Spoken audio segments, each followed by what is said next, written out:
Zenith શાળામાં career કાઉન્સિલનું આયોજન કરવામાં આવ્યું।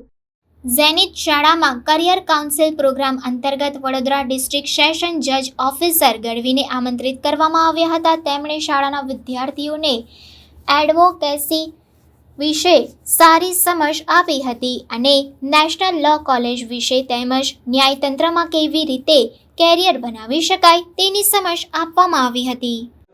12મા પછી 5 વર્ષનો અભ્યાસ કરેલો છે, તો એ જ રીતે આ નેશનલ લો યુનિવર્સિટીઝમાં પણ એ રીતે થતું હોય છે।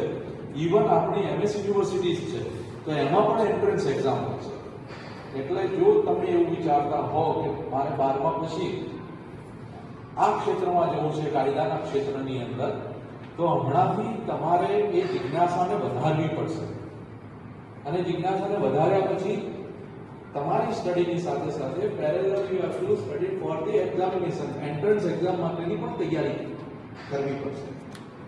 એટલે once you get the admission, તમને એકવાર સારી કોલેજની અંદર એડમિશન મળી જાય એના પછી તમારા માટે કેટલા ક્ષેત્ર ખુલ્લા છે, તો લગભગ સુધી વિચારીએ તો જે નેશનલ લો યુનિવર્સિટી અથવા સારી જે લો સ્કૂલ્સ છે એમાંથી જે પાસ આઉટ થાય છે એ બધાને જે મોટી મોટી કંપનીઝ છે, દાખલા તરીકે રિલાયન્સ છે, અદાની છે, એવી મોટી કંપનીઝ પોતાના ત્યાં લીગલ એડવાઇઝર તરીકે એમને પોસ્ટ આપતા હોય છે।